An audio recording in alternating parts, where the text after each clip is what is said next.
అందరికీ నమస్కారం అండి. వారాహి తెలుగు అకాడమీకి స్వాగతం. ఈరోజు మనం టెట్కు ప్రిపేర్ అయ్యే వాళ్ళ కోసం నేను 6వ తరగతిలోని కవుల గురించి చెప్పడం జరుగుతుంది. మనకు 6వ తరగతిలో 12 పాఠాలు ఇవ్వడము జరిగింది.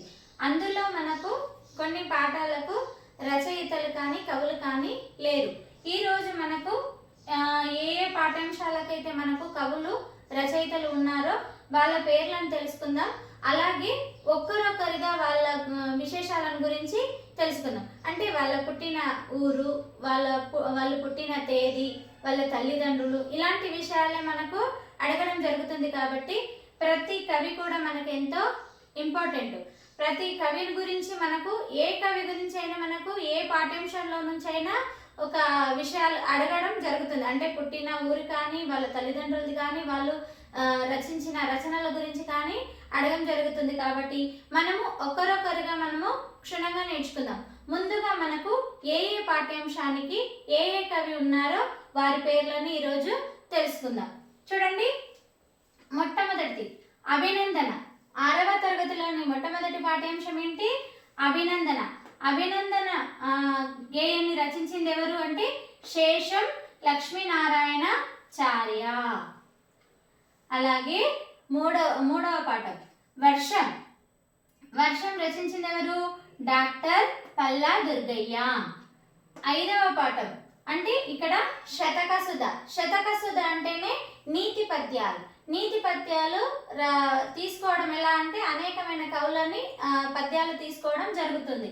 ఇక్కడ మనకు ఎవరెవరివి తీసుకున్నారో చూడండి.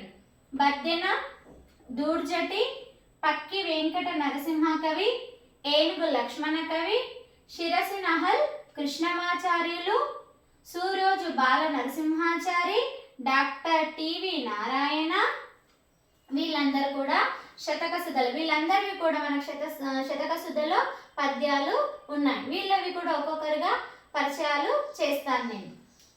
తర్వాత 6వ పాఠం పోతన బాల్యం. దీన్ని రచించింది ఎవరు? డాక్టర్ వానమామలై వరదాచార్యులు.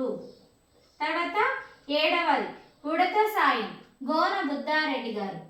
8వది చీమల బారు, పొట్లపల్లి రామారావు. 11వది పల్లెటూరి పిల్లగాడ. దీన్ని రచించింది సుద్దాల హనుమంతు గారు. 6వ తరగతి తెలుగు పాఠ్యాంశాల్లో మొదటిది అభినందన. అభినందన గేయాన్ని రచించిన కవి శేషం లక్ష్మీనారాయణాచార్యులు గారు కదా. ఆయన గురించి మనము ఈరోజు తెలుసుకుందాం. కవి పరిచయం గురించి తెలుసుకుందాం. ఆయన ఎక్కడ పుట్టిండు, వారి తల్లిదండ్రులు ఏంటి అనేది తెలుసుకుందాం. చూడండి, అభినందన గేయాన్ని రచించింది శేషం లక్ష్మీనారాయణాచార్య గారు. వారి జననం 15/4/1947. మరి మరణం 17/5/1998. ఆయన జన్మస్థలం ఎక్కడ? కరీంనగర్ జిల్లా నగునూరులో. ఎక్కడ? నగునూరులో. ఏ డిస్టిక్? కరీంనగర్ డిస్టిక్. వారి తల్లిదండ్రుల పేరేంటి? తల్లి పేరు కనకమ్మ, తండ్రి పేరు నరహరి. మనం ఇక్కడ ఒకటి గుర్తుపెట్టుకోవాలి. ఏంటి చూడండి, తల్లి పేరు కనకమ్మ, ఆయన డిస్టిక్ ఏది? కరీంనగర్. క అలా గుర్తుపెట్టుకోవాలి. మరి తండ్రి పేరు నరహరి, వారి పుట్టిన ఊరు పేరేంటి? నగనూరు. నా అలా గుర్తుపెట్టుకుంటే మనకు కొంత గుర్తుంటుంది. కరీంనగర్ అంటే కనకమ్మ గుర్తుకు రావాలి, నగనూరు అంటే నరహరి అని గుర్తుకు రావాలి. ఇప్పుడు చూడండి, ఆయన తల్లిదండ్రుల పేరేంటి? కనకమ్మ, నరహరి గారు. ఆయన వృత్తి తెలుగు భాషోపాధ్యాయుడు. ఆయన ఎక్కడ చేసిండు? రంగారెడ్డి జిల్లా. అడగొచ్చు, శేషం లక్ష్మీనారాయణాచార్య గారు ఏ డిస్టిక్లో భాషోపాధ్యాయుడిగా చేయడం జరిగిందని కూడా అడగొచ్చు. అప్పుడు మనము రంగారెడ్డి డిస్టిక్ అని ఆప్షన్ ఉంటే పెట్టేయచ్చు. సాహిత్య సృజన అంటే ఆయన దేంట్లో రచనలు చేశాడు అని. పద్య, వచన, గేయ కవిత్వాలు రాయడం జరిగింది. దక్షిణ భారత హిందీ ప్రచార సభ వారి స్రవంతి పత్రికలో ప్రచురింపబడ్డ విమర్శన వ్యాసాలు అంటే స్రవంతి హిందీ దక్షిణ భారత హిందీ ప్రచార సభ వారి యొక్క స్రవంతి పత్రికల్లో కూడా విమర్శన వ్యాసాలు రాయడం జరిగింది. అలాగే ఈయన ప్రత్యేకత ఏంటి అంటే ఈయన రచనలో ప్రత్యేకత ఏంటి అంటే లలిత మనోహరమైన దైవభక్తి దేశభక్తి గీతాల రచన. మనకి ఇప్పుడు ఇచ్చింది దేశభక్తి గేయమే కాబట్టి ఆయన రచనలు ఎలా ఉంటాయి, ఆయన గేయాలు దేనికి ప్రత్యేకత ఉంటాయి అంటే దైవభక్తి దేశభక్తి ఉంటుందని చెప్పొచ్చు. మళ్ళీ ఒకసారి చూడండి, శేషం లక్ష్మీనారాయణాచార్య గారి జననం ఎప్పుడు అంటే 15/4/1947, మరణం 17/5/1998. జన్మస్థలం ఎక్కడ? కరీంనగర్ జిల్లా నగునూరు.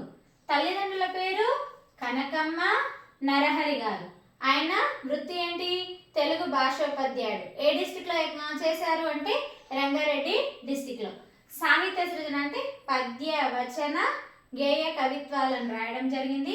అలాగే దక్షిణ భారత హిందీ ప్రచార సభ వారి స్రవంతి పత్రికలో ప్రచురింపబడ్డ విమర్శన వ్యాసాలు. ఆయన ప్రత్యేకత ఏంటి అంటే లలిత మనోహరమైన దైవభక్తి దేశభక్తి గేయాలను రాయడం జరిగింది అని.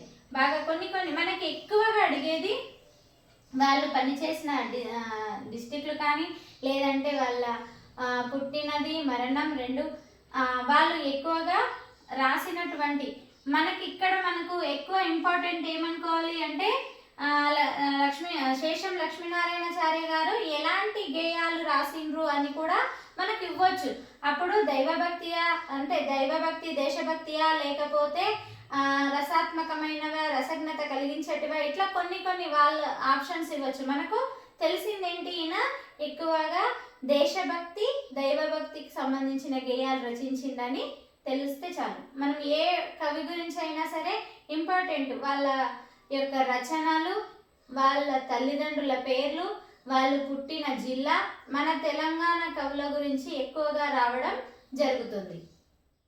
6వ తరగతిలో 3వ పాఠ్యాంశం వర్షం పాఠ్యాంశాన్ని రచించింది ఎవరు? డాక్టర్ పల్లా దుర్గయ్య గారు. ఆయన కవి పరిచయము చూద్దాం. ఆయన పరిచయం చూద్దాం. జననం 25/5/1914. మరి మరణం 19/12/1983. ఎప్పుడు పుట్టారు? 25/5/1914. మరణం 19/12/1983లో మరణించడం జరిగింది. మరి వారి జన్మస్థలం ఎక్కడ? వరంగల్ జిల్లా మడికొండ, అంటే ప్రస్తుతం వరంగల్ అర్బన్ జిల్లా అని చెప్పొచ్చు. తల్లిదండ్రుల పేరు నరసమ్మ పాపయ్య శాస్త్రి. మరి రచనలు పాలవెల్లి, ఇది ఖండకావ్యం. గంగిరెద్దు అధిక్షేప కావ్యం. అలాగే ప్రబంధ వాజ్మయ వికాసం, ఇది పరిశోధనా గ్రంథం. చతురవ బోధిని, అంటే ఇది విమర్శన గ్రంథం. అల్లసాని పెద్దన, ఇది కూడా విమర్శన గ్రంథం. ఈయన పరిశోధన చేసిన గ్రంథం ఏది అంటే 16వ శతాబ్ది అందలి ప్రబంధ వాజ్మయం తద్వికాసం. తద్వికాసం ఇవి చాలా ఇంపార్టెంట్, ఎందుకంటే మనకు టెట్టులో అడిగే ఛాన్స్ ఉంటుంది. ఇలా మనకు ఏదైతే మనకు రచయితలు పరిశోధన చేసిన గ్రంథాలు కానీ ఏ కవులలో కానీ రచయితల్లో వాళ్ళ ప్రత్యేకతలు చూసినప్పుడు కానీ వాళ్ళ పరిచయం చూసినప్పుడు కానీ మనకు వాళ్ళలో ఉండేది వాళ్ళు పరిశోధించిన గ్రంథాల గురించి అడగవచ్చు. లేదా వాళ్ళకు అవార్డ్స్, కేంద్ర సాహిత్య అకాడమీ అవార్డు కానీ రాష్ట్ర స్థాయిలో వచ్చిన అవార్డులు కానీ వాళ్ళకి ఇంకేమైనా డాక్టరేట్, ఎవరైనా ఏ యూనివర్సిటీ వాళ్ళైనా డాక్టరేట్ ఇచ్చిన ఆ యూనివర్సిటీ పేరు అడిగేది. గతంలో టెట్లో ఈ పాఠ్యాంశం నుండి మనకు రావడం జరిగింది, ఒక ప్రశ్న రావడం జరిగింది. అందులో ఆన్సర్ గంగిరెద్దు ఇక్కడ ఉంటుంది. గతంలో మీరు గతంలోని టెట్ పేపర్స్ ఏవైనా క్వశ్చన్ పేపర్ చూసినప్పుడు దీనికి సంబంధించిన ప్రశ్న తప్పనిసరిగా ఉండింటది చూడండి. దీంట్లో నుంచి ఖచ్చితంగా ఏదో ఒక ప్రశ్న రావడం జరుగుతుంది ప్రతిసారి. ఈయన రచనల్లో చాలా ముఖ్యమైన పరిశోధన గ్రంథం చాలా ముఖ్యమైనది, బాగా గుర్తుపెట్టుకోవాలి. తద్వికాసం శైలి, ఈయన శైలి ఎలా ఉంటుంది, ఇది కూడా అడిగే ఛాన్స్ ఉంటుంది. ఎందుకంటే టెట్లో పల్లా దుర్గయ్య గారి శైలి ఏ విధంగా ఉంటుంది అంటే కింద మనకు ఆప్షన్స్ రావచ్చు ఇది ఇది అని. అందులో చూడండి, తెలంగాణ పదజాలం సున్నితమైన హాస్యం. ఈయన ఎక్కువగా వాడేది ఏంటి, మన తెలంగాణ పదజాలం.